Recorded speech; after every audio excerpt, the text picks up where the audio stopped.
Okay, let me start with what liberalism is. Key thing to understand about liberalism is that it is based on two fundamental assumptions about human nature. The first one goes like this. Do you believe that human beings are fundamentally social animals who carve out room for their individuality? Or do you believe that we are fundamentally individuals to begin with who come together and form social contracts? Very, very important question. And where you stand on this issue is of enormous consequence. Liberalism is predicated on the assumption that we are individuals from the get-go and that we form social contracts. This is why people like Hobbes and Locke, who is effectively the father of liberalism, and Rousseau are known as social contract theorists. They all start with individuals in the state of nature who form social contracts. So that's the first point you want to keep in mind in liberalism, about liberalism. The focus is on the individual. Second is that liberalism assumes that human beings cannot use their critical faculties to discover universal truths. When it comes to first principles, when it comes to those big questions about what is the good life, what is the proper political system, we cannot reach universal agreement. I like to talk about abortion and affirmative action when I talk about this subject in the United States. Abortion and affirmative action are hot-button issues. It's very hard to imagine that you could get a whole slew of people together, let them turn on their critical faculties, and they could reach agreement on these issues. I know really smart people who favor abortion and really smart people who are opposed to abortion. And what's very important to understand when it comes to liberalism, and this critically important assumption, is that sometimes people believe so fervently with regard to a particular issue that they're willing to kill each other. Right? It matters so much. And you want to remember that you can trace the origins of liberalism back to this country, and you can trace the origins back to a time when Protestants and Catholics were killing each other in huge numbers. There's no way you can use your critical faculties to determine whether Catholicism is a superior religion to Protestantism or vice versa. There are just real limits to what you can do with your critical faculties when it comes to dealing with first principles. And the potential for violence is always there. So, the central question for liberalism is how should politics be arranged to deal with this potential for violence? This is what liberalism is all about, thinking about this central problem. This is the liberal solution, has three parts to it. First part is to argue about individual rights. The argument is that everybody has individual rights, a set of rights that they cannot be denied. And those rights are inalienable. That's why I use the word everybody. This is very important. I'll talk more about this in another minute. It's very important to understand that liberalism privileges rights, and those are inalienable rights or natural rights. That means they apply to everybody on the planet. Okay? And the idea is that individuals, right? Individuals have a right, they have the freedom to live life pretty much as they see fit.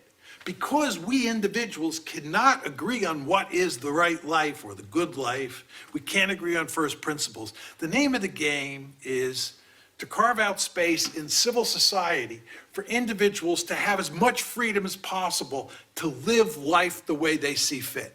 That's what living in a liberal society is all about.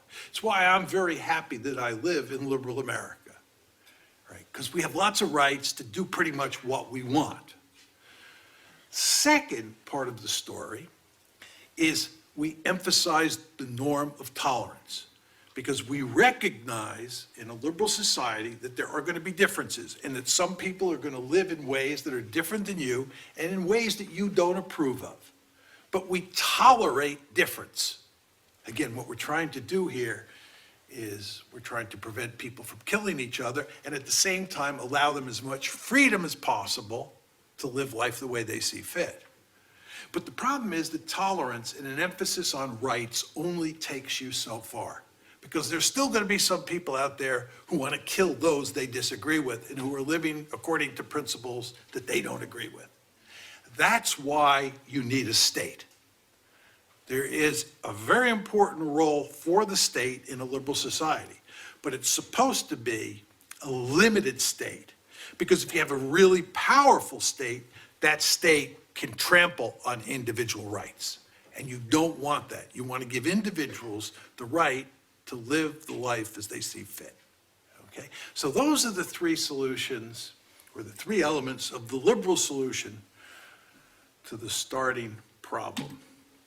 Now, here's where the taproot of liberal hegemony comes in, right? And I'll say much more about this as we go along. It took me a long while to figure this out when I was thinking about liberalism.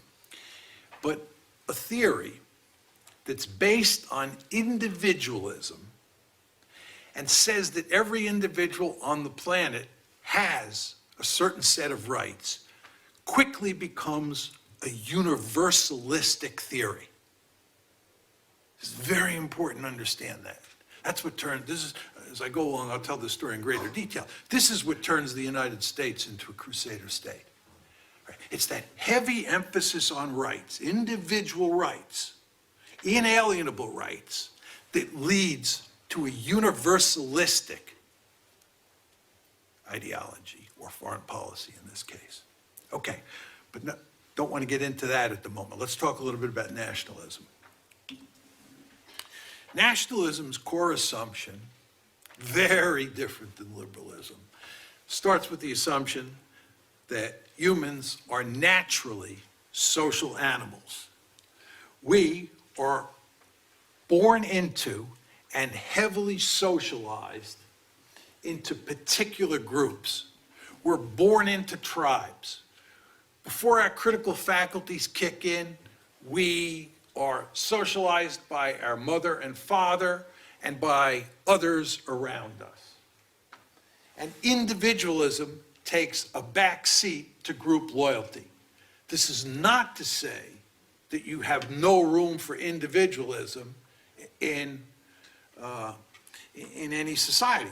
You can carve out lots of space for individualism, but you do it in the context of group loyalty. We are all social animals. That's what nationalism assumes. Aside from the family, the most important group, the most important social group in today's world is the nation. And I'll say more about this in a second. But before I do that, what exactly is nationalism? Nationalism is a set of political beliefs which hold that a nation, a body of individuals with characteristics that purportedly distinguish them from other groups, should have their own state. A nation state. The concept of a nation state captures what nationalism is all about. So nationalism is predicated on the assumption that we're all born into social groups, and the most important social group outside the family in the world we live in is the nation. And each one of those nations wants its own state. To drive this point home, think of Zionism and think of Theodor Herzl. Theodor Herzl was the father of Zionism. His most famous book is called The Jewish State. Just think of those words, the Jewish state. He's effectively saying there is this group, there is this nation, there is this tribe called Jews, and they want their own state, Jewish state. Think about the Palestinians. What do the Palestinians want? The Palestinians want a state of their own. People talk about the two-state solution, Palestinians and Jews. Go to Catalonia. What do the Catalonians want? The Catalonians want a state of their own, a nation state. That's what nationalism is. Take this a step further. very important to understand, especially from my story, that nations place enormous importance on sovereignty or self-determination, which is why they want their own state. Palestinians want their own state because they want to determine their own future. They want to determine what their politics look like. They want to have a control over their own daily life. Sovereignty, self-determination, these are concepts that matter very greatly in a world of nation states. And of course, this brings us to nation states. It's not just nations. Nation states place enormous importance on sovereignty or self-determination, which inclines them in powerful ways to resist foreign interference. Think of the United States today, and think of all this talk in the United States about the Russians interfering in American elections. This is categorically unacceptable to the vast number of Americans. Why is that the case? It's because the Russians are violating our sovereignty. They're interfering in the politics of America. And it's quite clear that most Europeans feel the same way about the Russians interfering in their politics. And that, of course, is because Europe is filled with nation states, and those nation states care about their sovereignty, and they don't want other countries interfering in their politics. It's all about nationalism. Now, my argument is, as you heard me say early on, nationalism beats liberalism at every turn. Why is that the case? It's because we're primarily social animals. We're not individuals from the get-go who form social contracts. We're social animals. We're born into groups. We're born into nations. We're born into tribes from the beginning. We're heavily socialized from the beginning. We have deep loyalties in almost every case. And on the empirical side, just look at the planet today. Have you ever thought about what the planet looks like today compared to what it looked like in, let's say, 1450? If I gave you a map of Europe in 1450 and I told you to memorize it in 1 week, it's not clear you could do it. It would be such a complicated map. There's principalities, there's duchies, there's city-states, there's empires, there's just all sorts of different kinds of political entities on that map of Europe in the 15th century. Today, the entire planet is covered with nation states. Remarkable homogeneity. Of course, each one of those nation states is different because nations are different from each other, different cultures.